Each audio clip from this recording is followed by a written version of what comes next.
گفت و شنید مقامات تاجیکستان و ازبکستان برای از سرگیری انتقال گاز طبیعی به مرحله نهایی رسیده است. در نظر است که سازشنامه در ماه‌های اول سال آینده امضا شده انتقال گاز طبیعی از ازبکستان به تاجیکستان بعد از 6 سال آغاز شود. یک مسئول اداره تاجیکگاز روز 29 دکبر با شرط افشا نشدن نامش به رادیوی آزادی گفت هیئت تاجیکستان با رهبری شفقت شایموف معاون اولی رهبری این نهاد به تاشکند رفتند. به قول منبع هیئت تاجیکستان دیروز 28 دکبر به ولایت سوخت پرواز کرده از آنجا طریق راه زمینی به تاشکند رفتند. پروازها از دوشنبه به تاشکند تنها روزهای سه شنبه صورت میگیرد و به قبل همصحبت ما در اداره تاجیکگاز هیئت تا آن روز منتظر نماند. 3-4 ماه می شود که گفت و شنیدها ادامه دارند. همه تلاش دارند که انتقال گاز طبیعی از ازبکستان به تاجیکستان دوباره صورت گیرد. هیئت این صبح به تاشکند رسید و در نظر است که پگاه به دوشنبه برگردد. افزود منبع.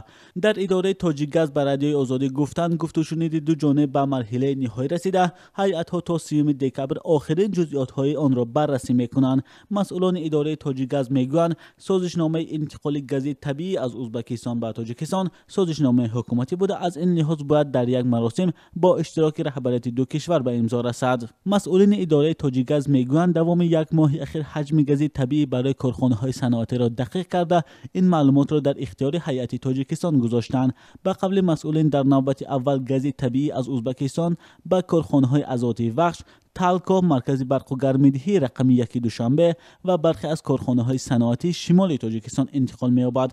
همصحبت ما در اداره تاجیکگاز میگوید در شرایط حاضر آنها امکان یکباره انتقال دادن گاز طبیعی به منزل‌های ساکنان را ندارند.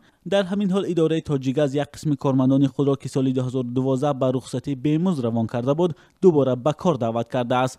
از جمله سراج‌الدین نادرов یک کارمند اداره تاجیکگاز میگوید ماه گذشته آنها را به کار دعوت کرده گفتند که فعالیت تاجیکگاز دوباره جانو کرده می شود. انتقال گاز طبیعی از ازبکستان به تاجیکستان در اوایل سال 2012 و زمان قطع شد که قیمت آن را حکومت وقتی اسلام کریموف با ارزش $370 پیشنهاد کرده بود. از سرگیری انتقال گاز طبیعی از قلمرو همسایه کشور نزدیکترین تاجیکستان را بسیاری ها همچون یک رمز سیاسی گرمایش رابطه ها استقبال میکنند.